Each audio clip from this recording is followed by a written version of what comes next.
고린도전서 1장 1절부터 14절 한 절씩 교독하겠습니다. 옛적의 선지자들을 통하여 여러 부분과 여러 모양으로 우리 조상들에게 말씀하신 하나님이 이 모든 날 마지막에는 아들을 통하여 우리에게 말씀하셨으니 이 아들을 만유의 상속자로 세우시고 또 그로 말미암아 모든 세계를 지으셨느니라. 이는 하나님의 영광의 광채시요 그 본체의 형상이시라. 그의 능력의 말씀으로 만물을 붙드시며 죄를 정결하게 하는 일을 하시고 높은 곳에 계신 지극히 크신 이의 우편에 앉으셨느니라.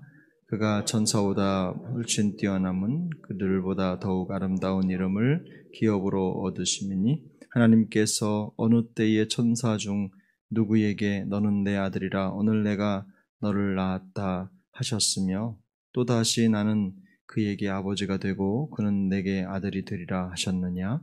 또 그가 맏아들을 이끌어 세상에 다시 들어오게 하실 때에 하나님의 모든 천사들은 그에게 경배할지어다 말씀하시며 또 천사들에 관하여는 그는 그의 천사들을 바람으로 그의 사역자들을 불꽃으로 삼으시느니라 하셨으되 아들에 관하여는 하나님이여 주의 보좌는 영영하며 주의 나라의 규는 공평한 규이니이다. 주께서 의를 사랑하시고 불법을 미워하셨으니 그러므로 하나님 곧 주의 하나님이 즐거움의 기름을 주께 부어 주를 동류들보다 뛰어나게 하셨도다 하였고 또 주여 태초에 주께서 땅에 기초를 두셨으며 하늘도 주의 손으로 지으신 바라. 그것들은 멸망할 것이나 오직 주는 영존할 것이요 그것들은 다 옷과 같이 낡아지리니 의복처럼 갈아입을 것이요 그것들은 옷과 같이 변할 것이나 주는 여전하여 연대가 다함이 없으리라 하였으나 어느 때 천사 중 누구에게 내가 내 원수로 내 발등상이 되게 하기까지 너는 내 우편에 앉아 있으라 하셨느냐. 모든 천사들은 섬기는 영으로서 구원받을 상속자들을 위하여 섬기고 보내심이 아니냐. 섬기라고 보내심이 아니냐. 아멘. 오늘부터는 신약성경 히브리서를 묵상하게 됩니다. 히브리서는 소위 신약 속의 구약이라고 알려져 있는 책이기도 하고요. 그냥 간단하게 편안하게 읽을 수 있는 책은 아닙니다. 굉장히 심오하고 또 깊이가 있는 책 중에 하나이기 때문에 그 내용을 묵상하고 또 적용하는 데는요 적지 않은 에너지가 많이 들어가고 또 읽으면서도 정신을 집중해야 그 내용을 파악할 수 있는 책이기도 합니다. 히브리서를 누가 기록했느냐에 대한 역사적인 논쟁들이 많이 있었습니다. 바울이 기록자라고 하는 분도 있고 바나바가 기록자다라고 말하는 분도 있고 아볼로가 기록자다라고 말하는 분도 있고 브리스길라와 아굴라가 책을 썼다 이렇게 말하는 분들도 있습니다. 논쟁들이 있는데 어쨌든 누가 썼느냐라기보다는 이 히브리서는 초대교회 시대부터 우리에게 주어진 하나님의 말씀으로 정경으로 받아들여지고 있고 그리고 이 책을 통해서 하나님께서 우리에게 말씀하고 있다는 것을 우리가 기억해야 될 것입니다. 이 히브리서가 가지고 있는 목적이 있습니다. 누구에게 이 책을 썼느냐? 물론 우리 모두에게 하나님이 주셨지만 처음에 이 히브리서가 기록될 때 당시에 대개는 로마에 살고 있는 유대계 기독교, 유대교로부터 개종한 유대인 기독교인들을 중심으로 썼다. 그리고 외부에서 들어온 이탈리아라든지 한 곳에서 모여든 사람들을 대상으로 해서 보내진 편지라고 알려져 있습니다만 그 목적에 있어서는 그렇습니다. 굉장히 어려운 상황에 처해 있는 성도들에게 그들의 믿음을 고취하고 또 흔들리지 않는 신앙의 여정을 갈 수 있도록 도와주기 위해서 성경을 기록한 것으로 파악이 됩니다. 그러니까 믿음의 충성을 과연 누구에게 다할 것이냐 그리고 어떻게 할 것이냐라는 문제를 선명하게 짚고 있는 책이기도 합니다. 그래서 이 히브리서는 처음 첫 문장 1절이죠. 1절을 가만히 보시면 이제 말씀하시는 하나님에 대한 내용으로 시작을 합니다. 그래서 오늘 본문 1절부터 14절까지를 쭉 읽으셨는데요. 큰 틀에서 보면 두 가지를 말씀하고 있는데, 하나는 뭐냐면 하나님께서 그리스도 안에서 말씀을 하신다. 하나님은 예수 그리스도 안에서 말씀하신다. 요거 하나랑, 예수 그리스도는 천사들보다 뛰어나신 분이시다. 요 내용, 요 두 개로 정리를 할 수가 있습니다. 하나님은 과거나 현재나 항상 말씀을 하시는 분이신데, 과거에는 구약 성경이죠. 여러 가지 방법으로 말씀을 하셨습니다. 선지자들을 통해서, 천사들을 통해서, 혹은 여러 가지 상황과 자연을 통해서, 많은 것들을 통해서 하나님의 말씀을 전달해 주셨지만, 새 시대에는 우리 하나님께서 말씀하시는 유일한 통로가 어디냐? 바로 예수 그리스도라는 겁니다. 예수 그리스도를 통해서 우리에게 말씀하시고, 그 예수 그리스도는 우리가 요한복음에서 읽은 것처럼 태초에 하나님과 함께 계셨고 이 세상 모든 만물을 창조하셨으며 또 통치하시는 하나님의 아들이시다. 그분이시다. 이 내용을 강조하고 있죠. 3절을 보면 하나님의 본체 형상이라는 표현이 등장을 하는데요. 이 본체 형상이라는 것은 과거에 그 동전 같은 걸 만들면 거기에 이렇게 형상을 찍어가지고 그 얼굴 형상을 넣는데요. 제가 지난번에 예루살렘에 갔을 때 거기에서 동전 몇 개를 사왔는데, 그 동전에도 보면 그 당시에 그 황제의 얼굴이 그대로 찍혀 있습니다. 그런 것처럼 이 자국이나 흔적을 말하는 건데, 이 하나님의 본체의 형상이라고 하는 것은 바로 그분이 하나님과 동일한 본성과 또 동일한 속성을 가지고 있는 분이시다라고 하는 것을 의미합니다. 그래서 하나님의 아들은 하나님의 본성과 성품을 그대로 나타내는 하나님 자체라는 것입니다. 그 얘기를 하는 거예요. 그러니까 히브리서 기자는 처음부터 예수님이 하나님과 같은 존재와 본성과 본질을 가진 하나님이시다라는 것을 선언하고 이 글을 시작하는 겁니다. 그래서 4절에 보면은 이제는 또 말씀드린 대로 그 아들이 천사보다 뛰어난 분이시다라는 걸 강조하죠. 되게 이 부분이 왜 천사와 그리스도를 비교하느냐라고 했을 때는요, 선명하게는 우리가 쭉 히브리서를 읽으면서는 알 수 있지만 이 천사와 아들을 비교하는 이유 중에 하나는 과거의 구약 시대의 율법이라고 생각하시면 됩니다. 그래서 하나님이 천사나 이런 과정을 통해서 중간 계체를 통해서 하나님의 말씀을 전달하셨다면, 지금은 그런 중간 단계를 거치지 않고 바로 그의 아들 예수 그리스도를 통해서 우리에게 말씀하신다라는 것을 강조하기 위해서입니다. 과거에 모세가 받았던 율법이라든지 이런 모든 과정의 그런 말씀과 말씀 자체이신 예수님을 비교하고 있는 겁니다. 그래서 과거에는 천사들이 하나님의 말씀의 전달자였다면, 이제는 하나님 아들 예수 그리스도가 그 말씀의 전달자이신데, 과연 이 둘 중에서 어떤 게 더 우리가 믿을만 하냐라는 겁니다.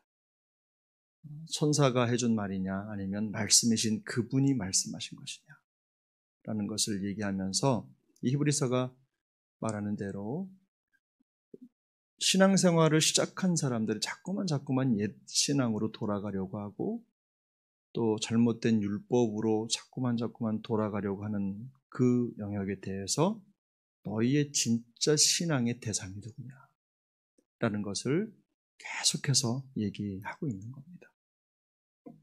그래서 하나님과 동일한 본체이시고 말씀이신 예수 그리스도를 믿어라. 천사가 전한 그 말보다 더 권위 있고 능력 있는 예수 그리스도를 믿는 것이 참 믿음이다 라는 것을 계속 강조하는 거죠. 그래서 5절부터 14절까지 나머지 본문은 천사보다 뛰어난 예수 그리스도에 대한 성경적인 뒷받침이죠. 그 구약 성경들을 인용하면서 예수님이 천사보다 더 뛰어난 분이라는 것을 보여주는데 할애를 하고 있습니다. 그래서 아들이라고 하는 표현이 여러 차례 등장을 하는데 이 아들이라고 하는 표현을 통해서 바로 하나님의 아들 예수 그리스도 그분을 강조하고 있습니다. 그래서 예수님은 육신적인 혈통으로는 다윗의 후손으로 태어나셔서 이 세상의 모든 만물을 통치하시는 통치자인 왕으로 등장을 하시죠. 그런 내용도 연결이 되어 있고요. 그래서 본문에 보면 천사에 관하여 또 아들에 관하여라고 하는 내용을 명확하게 제시하고 하나님이 누군지 또 천사가 무엇을 가리키는지를 보여줍니다. 그래서 결국 이 히브리서의 내용을 정리를 해서 보면 그 내용이 딱 우리에게 이런 질문을 하는 거죠. 너희가 믿을 만한 대상이라고 정말로 받을 수 있는 분이 누구냐라는 걸 묻는 겁니다. 천사와 그리스도 중에서 과거의 율법과 예수 그리스도 중에서 정말로 믿을 대상이 누구냐라는 것을 묻는 것과 똑같죠. 그래서 천사가 전해준 말과 말씀이신 예수님, 그 예수님의 말씀 중에서 어느 것이 더 권위가 있느냐라는 것을 우리에게 묻는 것입니다. 그리고 히브리서 기자는 하나님께서 지금도 예수 그리스도를 통해서 말씀하시고 말씀으로 세상을 통치하고 계신다라는 것을 강조합니다. 이렇게 히브리서 기자의 논리를 생각할 때 우리가 신앙생활할 때 가장 중요한 신앙생활의 원리가 뭐냐? 우리가 이미 다 잘 알고 있는 건데요. 성도는요, 하나님의 말씀에 붙잡혀 있을 때 가장 안전하다는 겁니다. 그 말씀의 논리를 따라서 성경에 붙잡혀 있을 때 흔들림이 없다는 거죠. 그래서 말씀이신 예수 그리스도만이 우리의 신앙의 대상이다. 그 예수님만이 우리가 믿을 만한 분이시다라는 것을 히브리서가 계속 강조합니다. 그래서 말씀을 계속 따라가다 보면 그 말씀이 가리키는 분이 누굽니까? 예수님이시다라는 것을 우리 히브리서가 보여주는 거고, 예수님을 만나고 싶은 사람들은 말씀을 따라가면 된다. 말씀은 우리 신앙의 이정표이자 삶의 방향이고, 또 우리가 산에 가면 길을 잃지 않기 위해서 바다라든지 나침반을 쓰잖아요. 이 나침반의 정확한 그 정북을 가리키는 화살표가 바로 하나님의 말씀이고, 우리에게 계시된 말씀이고, 그것이 가리키는 분이 바로 예수 그리스도다라는 것을 성경이 보여주고 있는 겁니다. 천사들은 아무리 뛰어나다고 해도 우리의 신앙의 대상이 될 수가 없다라는 것을 명확하게 말하면서, 결국엔 우리가 오늘 14절도 보면 하나님이 부리시는 영일 뿐이고 또 성도를 섬기는 영일 뿐이다 라는 것을 강조합니다. 그래서 우리가 예배할 때, 기도할 때 그 대상이 천사가 될 수가 없다라는 것을 다시 한번 얘기하고, 오직 성부와 성자와 성령 하나님만이 우리의 경배의 대상이 된다라는 것을 강조하고 있는 것입니다. 이런 내용을 요즘 시대에 적용을 해보면요, 놀랍게도 그 신앙의 초점의 핀이 이게 바깥으로 빠져있는 분들이 적지 않습니다. 신앙의 핀이라고 하는 건 뭐죠? 정확하게 선이 맞아야 되는데 그 방향이 다른 쪽을 가리키고 있는 거예요. 그 우리 기독교 신앙의 가장 중요한 핀이 어디에 맞춰져 있어야 됩니까? 바로 우리 예수 그리스도에게 맞춰져 있어야 된다라는 것을 강조하는 거죠. 그래서 말씀 외에, 그리스도와 그분의 말씀 외에 다른 것에 우리의 신앙에 초점이 맞춰져 있어서는 절대로 안 된다라는 것을 강조하는 것이죠. 성도는 그래서 기록된 하나님의 말씀을 통해서, 그리고 주님의 뜻을 발견하고 또 지금도 말씀으로 우리를 인도하시고 우리의 삶의 여정에 방향을 제시해 주시는 그 주님께 집중할 때 온전한 신앙을 지킬 수 있다라는 것을 강조하고 있는 것입니다. 이 당시에도 예수님을 집중하지 못하게 하는 것들이 많았다는 뜻입니다. 그래서 지금 세상 사람들이 쉽게 마음을 둘 수 있는 어떤 것, 또 신앙생활을 하면서도 바르게 똑같은 교회 공동체 안에 있으면서도 바르게 하나님을, 예수님을 바라보고 있는가 하면 그렇지 못한 사람들이 많이 있었기 때문에 쉬 넘어지기도 하고 외풍이 불면 그것 때문에 신앙의 영향을 많이 받는 겁니다. 그래서 여러분, 우리가 어떤 때에든 우리의 신앙의 역사의 중심엔 하나님의 말씀을 둬야 될 줄로 믿습니다. 말씀을 붙잡고 매일매일 그 말씀의 역사하는 방향을 따라 걸어가는 것이 가장 안전하다는 것을 기억하시고 매일매일 하나님의 음성에 귀 기울이시고 말씀으로 역사하시며 우리에게 깨닫게 하시고 우리 삶의 방향을 주시는 그 기록된 하나님의 말씀에 우리의 마음을 쏟게 될 수 있기를 바랍니다. 그래서 매일매일 말씀과 동행하는 믿음의 여정이 될 수 있기를 예수님의 이름으로 축복합니다. 기도하겠습니다. 은혜로우신 하나님 아버지 감사합니다. 오늘도 우리에게 말씀의 은혜를 주시고 또 다시 한번 우리의 신앙의 여정이 우리 구주 예수 그리스도 말씀이신 하나님께 집중할 수 있도록 도전해 주신 것 감사합니다. 하나님, 이런저런 일들이 있을 수 있고 우리의 마음을 헤집어 놓는 많은 것들이 있을 수 있지만 하나님, 그런 모든 환경 속에서 오직 하나님만, 우리 하나님의 말씀만, 우리 구주 예수 그리스도만 바라보고 달려가는 우리의 신앙 여정이 되게 하여 주옵소서. 하나님, 이 시대에도 과거에 그렇게 하셨던 것처럼 우리에게 끊임없이 말씀하시는 성령 하나님을 믿습니다. 말씀으로 역사하시며 우리를 이끌어 가시는 주님 앞에 우리의 마음을 쏟아놓으며 주님 뜻 발견하게 하시고 그 말씀 따라서 오늘도 흔들림 없는 믿음의 여정을 꿋꿋이 걸어가는 우리 모두가 되도록 주께서 붙들어 주옵소서.